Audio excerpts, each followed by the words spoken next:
Hello, everybody, and welcome back to ZakIsCinema. Yes, welcome home, everybody. If you find that you have absolutely nobody to talk to about movies, but really find yourself looking for somebody to talk to about movies, well, buddy, congratulations. We have found each other here, and now you have somebody that'll listen to you talk about all the movies that you want. So you're welcome, and consider joining here at ZakIsCinema. Today, we're going to be reviewing and discussing the movie Scream 3, which came out in the year 2000. As the cast of Stab 3 begins filming in Hollywood, a new Ghostface emerges, drawing Sidney Prescott out of hiding as the murders once again blur the lines between horror and reality.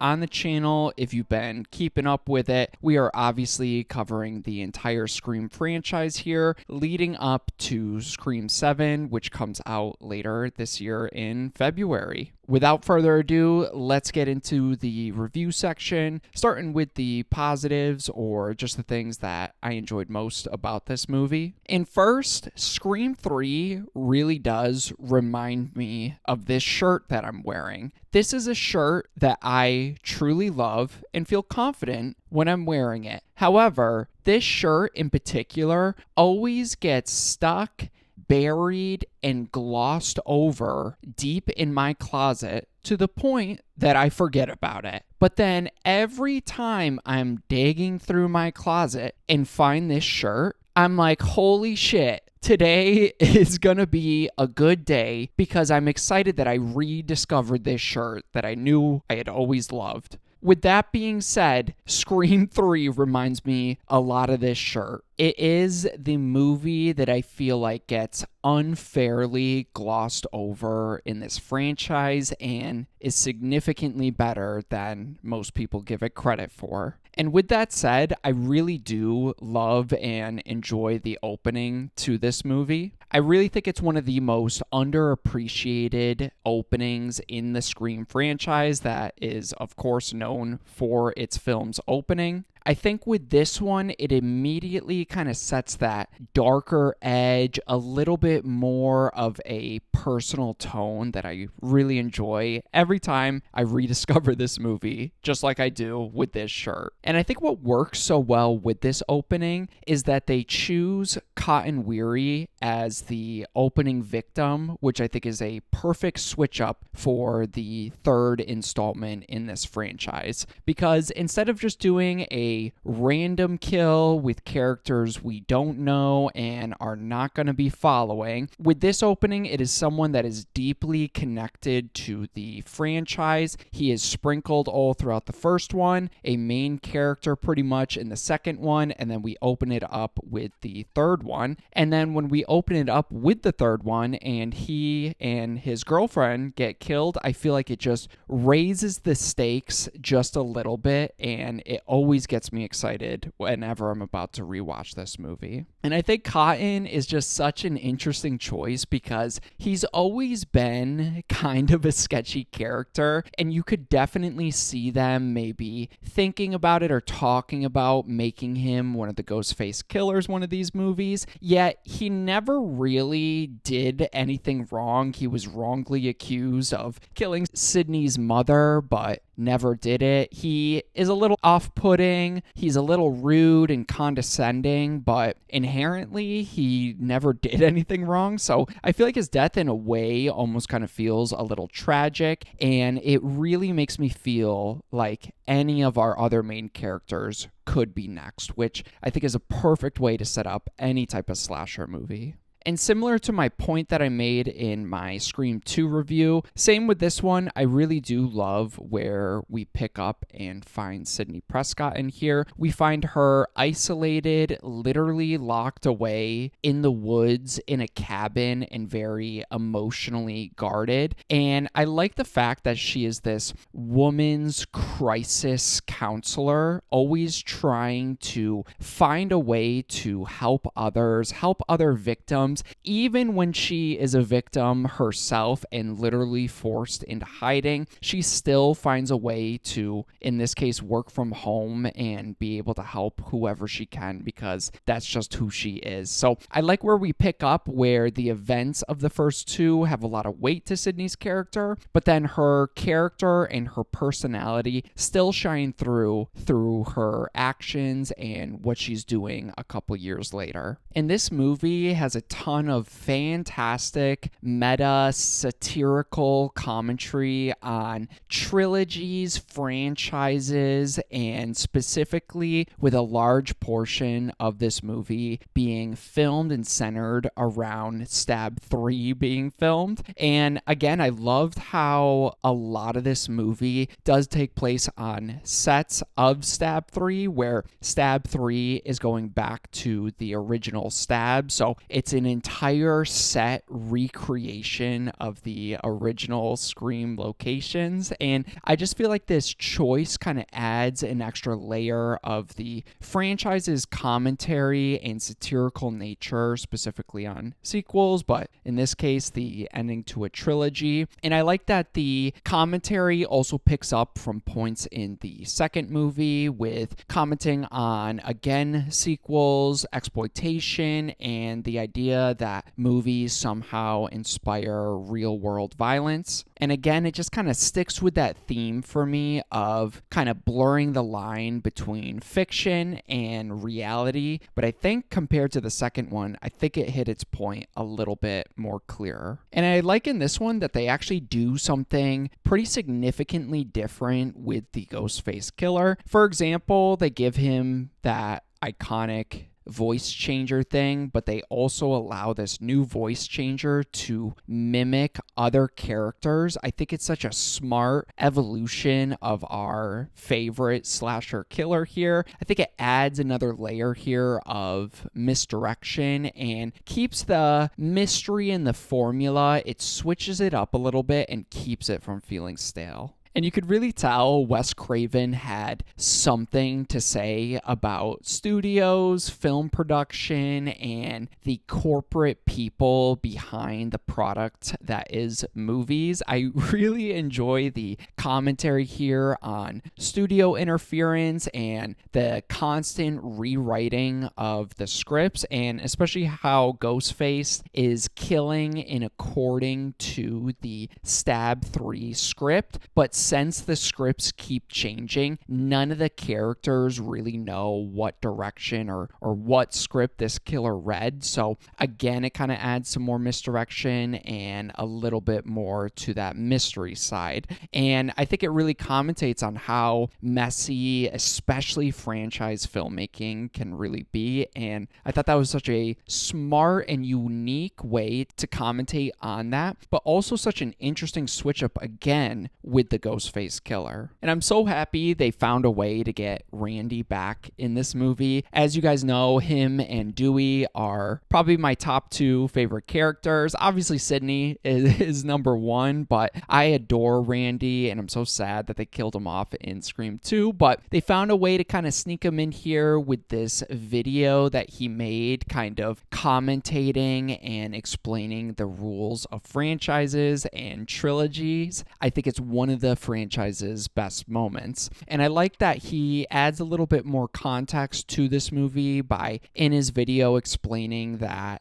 trilogies are all about going back to the beginning and the start and ultimately trying to reveal something that we thought was true, but turns out it actually wasn't. So I like that because it sets a lot up of like, we're filming Stab 3, that's also going back, but this movie is also going back with Sydney's mother. Adds a lot of mystery here outside of the Ghostface killer, which I feel like is really unique for this franchise. And it leads to a really funny moment in Randy's video here. It might come off as a little goofy and convenient, but I like that the movie at least acknowledges that at this point in any slasher franchise, Ghostface in particular here is basically unkillable. And we saw Dewey shoot a couple rounds into him and he ran away. So I like that they at least lean in and acknowledge that by this point in slasher franchises, the human killer kind of becomes becomes inhuman. So again, that allows them to do different things with Ghostface and,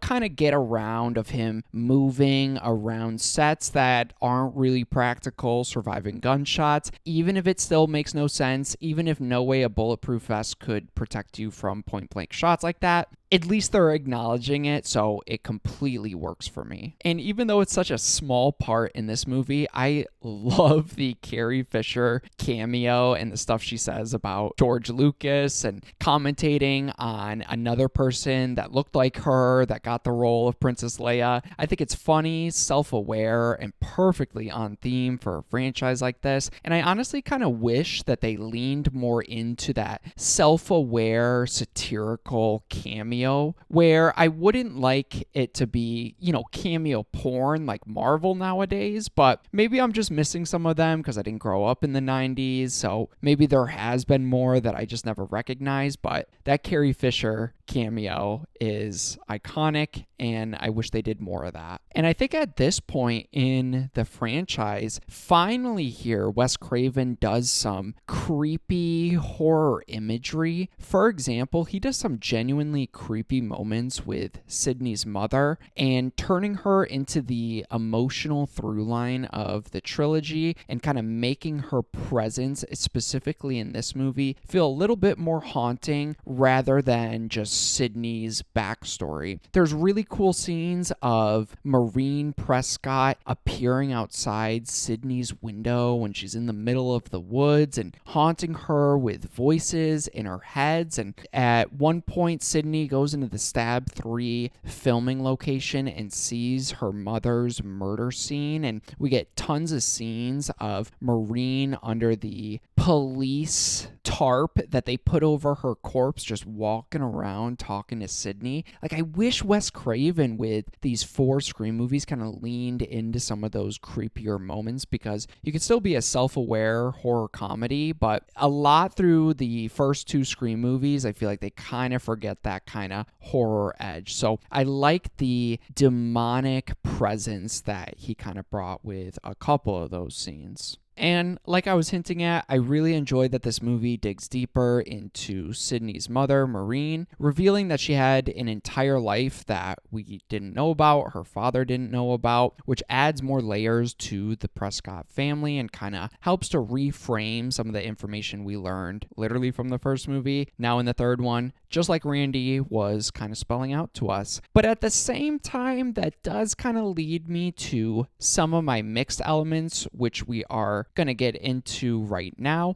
And these to me are more mixed positive, where I'm mixed on them, but I see them as kind of nitpicks, and they definitely don't destroy the movies for me. So, like I said, I love the idea of going back, uncovering new information about Sydney's mother and their family, but I feel like the movie kind of unfortunately skips over the discovery and mystery side to that, where just in the third act, we have the killer literally explain everything, which feels frustrating since they set up a pretty intriguing mystery. So I just wish that was kind of discovered instead of pointed out to us. And again, I do like that the ultimate killer reveal here is finding out that Sydney's mother actually had another son when she was back in the acting business, got caught up with some what sounds like Epstein-like parties going on, and actually had another son. And he is the current director of Stab 3. And I think that is so interesting on paper, but unfortunately in execution, and specifically with his motivation, I feel like it becomes a bit of a stretch and emotionally undercooked. His anger towards Sydney doesn't fully line up with what he's saying. Sydney had nothing to do with his trauma and his mom issues, since his issues existed long before Sydney was ever conceived. And I think to me, the motivation could have worked significantly better if maybe, this is just me spitballing, but maybe the killer reveal of the directors revealed about halfway through, and then it is that director trying to manipulate or psychologically kind of break Sydney or even turn her against the studio rather than just wanting to kill her. And the fact that the final reveal doesn't take place in the Stab 3 studio feels like such a missed opportunity, especially since this movie is clearly trying to commentate on Hollywood,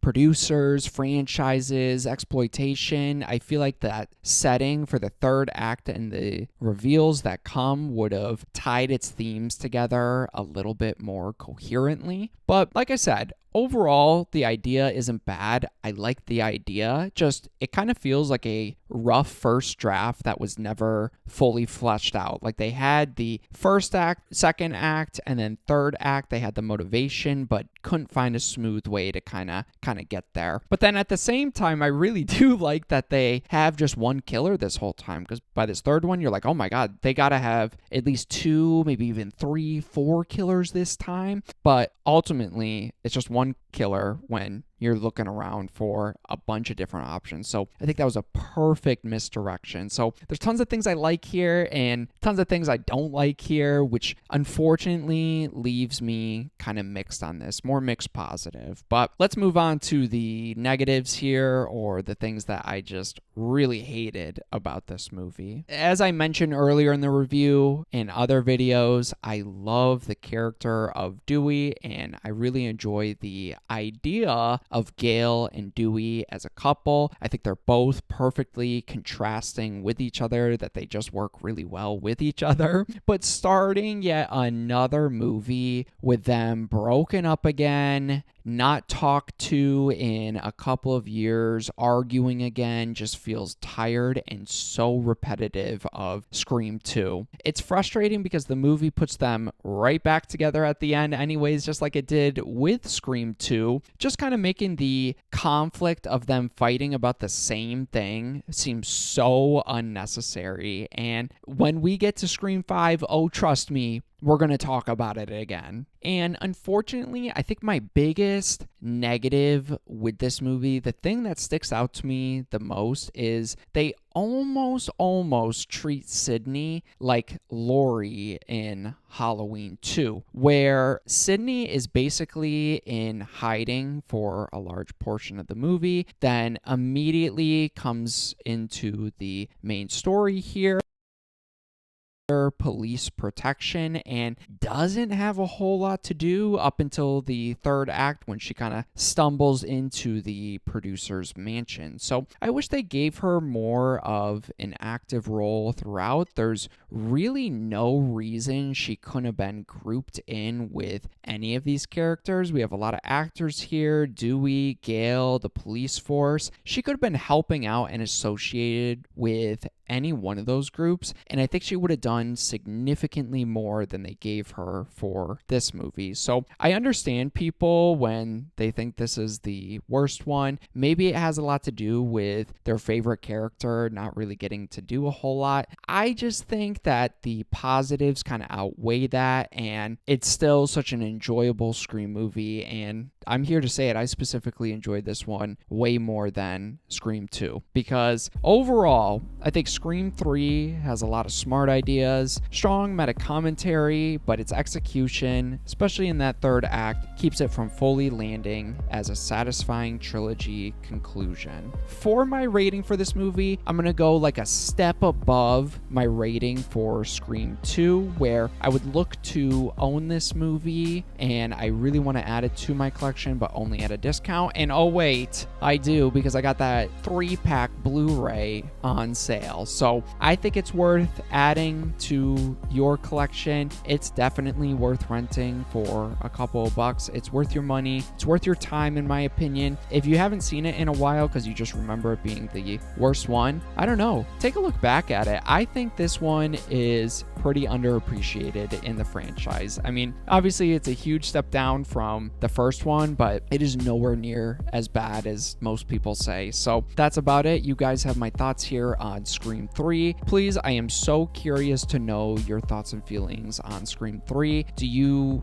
align with a lot of people and think this is easily the worst Scream movie? Let me know the reasons why. Or are you kind of like me, where you know it's not the best movie in the franchise, but you think it's a lot better than maybe some of the other sequels? I'd love to hear your thoughts and feelings on Scream 3, so let me know those down below. That's about it. I appreciate anybody watching my videos, so thank you so much. And yeah, look forward to more ZakIsCinema coming very soon.